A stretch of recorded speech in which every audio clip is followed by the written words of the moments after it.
टमाटर की फसल, मिर्च की फसल और बैंगन की फसल के लिए। तो ये जो हार्मोन है यह जो है साइटोकिनिन हार्मोन। जब भी आप बीजों को ज़मीन पर लगाते हैं या फिर ट्रे पर लगाते हैं तो जिब्रेलिन का यदि आप इस्तेमाल करते हैं, जिब्रेलिन हार्मोन का, तो आपकी जो अंकुरण है वो 100% आपका।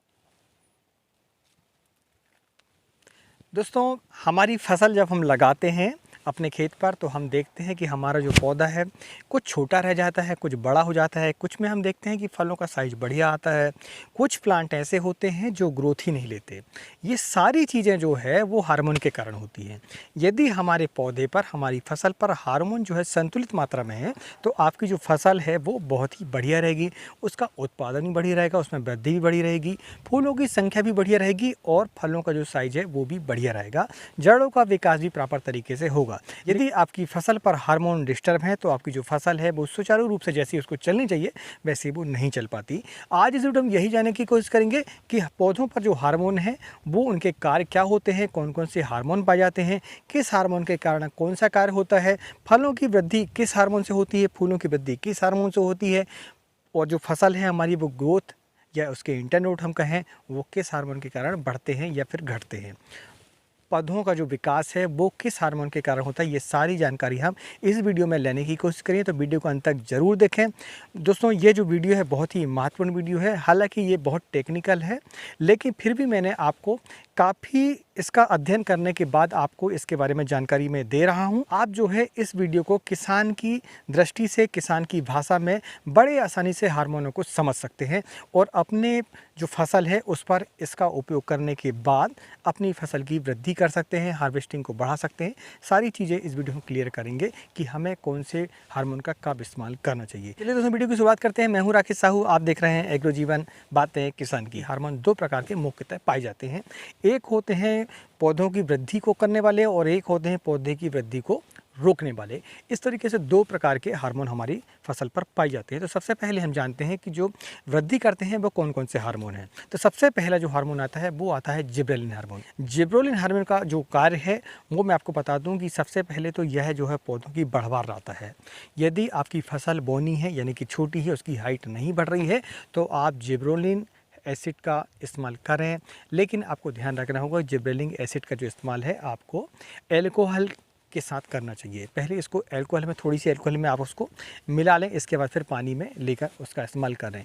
एक सावधानी और बरतनी पड़ती है जिब्रेलिन के लिए कि जब भी आप जिब्रेलिक एसिड का इस्तेमाल करें, जिब्रेलिन हार्मोन का इस्तेमाल करें तो साथ में माइक्रोन्यूट्रिएंट यदि उसके साथ में देते हैं आप तो फसल पर उसके जो रिजल्ट है वो आपको 4 गुने मिलेंगे। ठीक है, तो इस तरीके से हम जानते हैं कि जिब्रेलिन हार्मोन जो है वो वृद्धि करता है। दूसरा, यह अंकुरण में भी बहुत मदद करता है। जब भी आप बीजों को ज़मीन पर लगाते हैं या फिर ट्रे पर लगाते हैं तो जिब्रेलिन का यदि आप इस्तेमाल करते हैं, जिब्रेलिन हार्मोन का, तो आपकी जो अंकुरण है वो 100% आपका आता है। ठीक है, तो अंकुरण के लिए भी जिब्रेलिन हार्मोन का इस्तेमाल किया जाता है। दोस्तों, मैं आपको बता दूं कि फलों के साइज के लिए भी जिब्रेलिन हार्मोन का इस्तेमाल किया जाता है।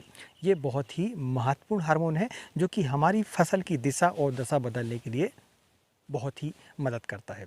यदि ये हार्मोन कम पाया जाता है तो आपकी जो फसल है वो बढ़वार नहीं लेती है।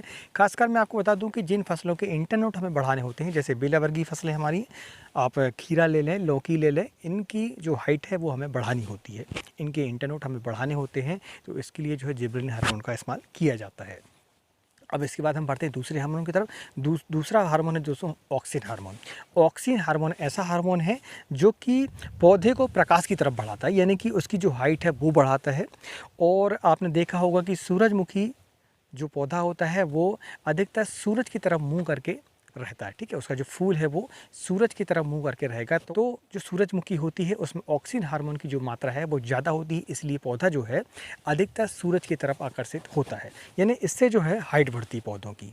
ठीक है, पौधा जो है ज़मीन से नीचा कितना जाएगा, ज़मीन के ऊपर कितना जाएगा, ये सारा नियंत्रण जो है ऑक्सिन हार्मोन के कारण होता है। दूसरा, ये फलों की वृद्धि के लिए, शाखाओं की वृद्धि के लिए और जड़ों के विकास के लिए बहुत महत्वपूर्ण होता है।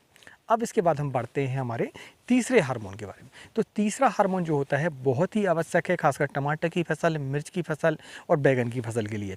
तो ये जो हार्मोन है यह जो है साइटोकिनिन हार्मोन। साइटोकिनिन हार्मोन से क्या होता है, शाखाओं का जो है विभाजन होता है, ठीक है। सेल जो डिवीज़न होता है इसी के कारण होता है। जो कोशिका विभाजन हम जैसे कहते हैं हिंदी में, जिसे कोशिका विभाजन कहते हैं, वह जो होता है वो साइटोकिनिन हार्मोन के कारण होता है। जैसा कि आप जानते हैं कि साइटो यानी सी फॉर साइटोकिनिन और सी फॉर सेल डिवीज़न, ठीक है, सी फॉर सेल। तो इस तरीके से आप इसको पहचान सकते हैं और जान सकते हैं। यदि आपकी फसल पर सीधी बढ़वार ले रही है, ठीक है, आपकी शाखाएं जो है नहीं बढ़ रही हैं, जो उसके वाइट रूट होते हैं जड़ों के वो नहीं बढ़ पा रहे हैं, तो इसके लिए आपको साइटोकिनिन हार्मोन का इस्तेमाल अपनी फसल पर करना चाहिए। तो इस तरीके से दोस्तों तीनों प्रकार के जो हार्मोन है ये मुख्यतः जो है वृद्धि के लिए जिम्मेदार होते हैं। तो अब हम जानते हैं कि हमारी फसल पर जो है PGR यानी कि प्लांट ग्रोथ रेगुलेटर यानी कि वृद्धि को रोकने वाले हार्मोन कौन से होते हैं। तो उनमें सबसे पहला नाम आता है ABA हार्मोन।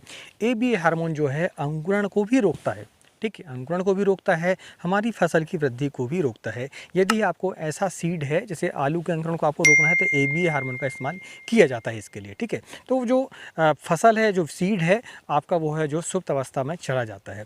यह इसको नियंत्रण करता है कि फसल कितनी सुप्त अवस्था में, यानी कि जब वृद्धि ज़्यादा होती है, हमारी फसल की ग्रोथ ज़्यादा होती है, तो इसका इस्तेमाल किया जाता है। अगला जो हार्मोन है दोस्तों एथिलीन हार्मोन। एथिलीन हार्मोन के कारण ही हमारे फल जो है पकते हैं प्राकृतिक रूप से, ठीक है। प्राकृतिक रूप से यानी कि आपका जो टमाटर का फल है वो पकता है, वो किसके कारण पकता है, एथिलीन हार्मोन के कारण।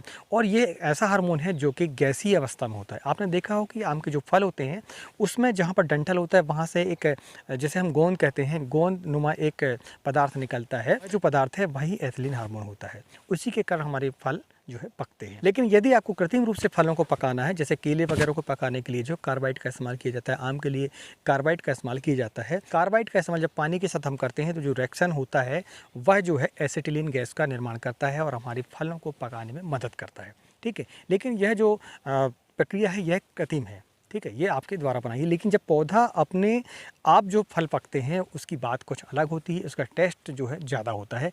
वह जो फल है वो मीठा होता है, उसमें शुगर की जो मात्रा है वो होती है वो ज़्यादा होती है, वो होती है एथिलीन के कारण, ठीक है। यदि आपकी फसल पर एथिलीन की मात्रा कम है तो आपके जो फल हैं वो नहीं पकेंगे। आपने देखा होगा कि जब आपके फल देखते हैं बड़े हो जाते हैं मगर वो पकते नहीं, तो वो एथिलीन के कारण। फिर आपने देखा होगा कि इथरेल का इस्तेमाल आप करते हैं, ठीक है, जो एक बायर कंपनी का आता है उसका भी आप इस्तेमाल करते हैं। इसके बाद फिर जो आपका जो फल है वो पकते हैं।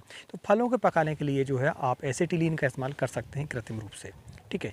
फलों के लिए हम बात कर रहे हैं, जैसे आम है, केला है, इसके लिए। तो इस तरीके से दोस्तों ये जो हार्मोन है ये बहुत ही महत्वपूर्ण हार्मोन है। इन्हीं के कारण जो है हमारी फसल की वृद्धि जो है रुक जाती है। जब पौधा फलों को पकाने लगता है तो अपनी जो बढ़वार है वो उसको रोक देता है। इस तरीके से इसके काम होते हैं। अब इसके बाद दोस्तों और भी हार्मोन होते हैं जो मुख्य रूप से हार्मोन होते हैं। उनमें सबसे पहला जो हार्मोन होता है वो होता है फ्लोरिजन हार्मोन। फ्लोरिजन जो हार्मोन होता है वह फूलों की वृद्धि के, जैसे नाम से ही पता चलता है कि फ्लोरिजन हार्मोन यानी कि फूलों की वृद्धि के लिए जो हार्मोन जिम्मेदार होता है वो होता है फ्लोरिजन हार्मोन। इसके बाद जो हार्मोन आता है दोस्तों वो आता है ट्राउमेटन हार्मोन, जो कि हमारा बहुत ही आवश्यक हार्मोन है।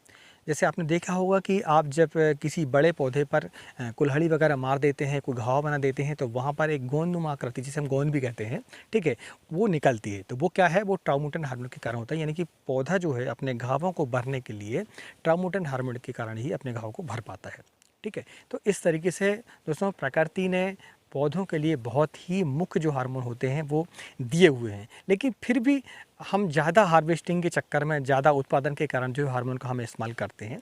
तो इस तरीके से हम यदि इन हार्मोनों को समझ लेते हैं तो अपनी फसल पर इनका इस्तेमाल करने के बाद आप जो है अपनी बढ़वार को बढ़ा सकते हैं। इस वीडियो में आपने जाना कि पौधों के लिए कौन कौन से हार्मोन बहुत ही आवश्यक होते हैं और उनकी वृद्धि या कम होने पर हमारी जो पौधे हैं वो किस तरीके से प्रभावित होते हैं, ठीक है। जैसे आपने जाना कि जिबरेलिक के कारण क्या होता है, पौधों की बढ़वार कैसी होगी वो आपको पता चलता है। फ्लावरिजन हार्मोन के कारण जो है फूलों की वृद्धि होती है। तो इस तरीके से आप देखते हैं कि जो हार्मोन है वो जिम्मेदार होती हैं हमारे हार्वेस्टिंग के। ये हार्मोन किस दवाओं पर, किस नाम से, किस ब्रांड के नाम से मिलते हैं, इसकी जानकारी आपको चाहिए तो कमेंट के माध्यम से हमें लिखें। और वीडियो को कम से कम 1000 लाइक का टारगेट हम रखते हैं। यदि 1000 लाइक होते हैं तो फिर हम इनकी सारी जानकारी आपको देंगे कि ये जो हार्मोन आपको बताए गए हैं ये किस ब्रांड पर, किस नेम से मिलेंगे के लिए।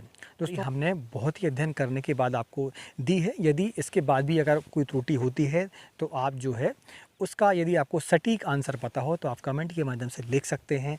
और यदि आपको इनके बारे में और जानकारी हो तो भी आप कमेंट के माध्यम से हमें लिख सकते हैं।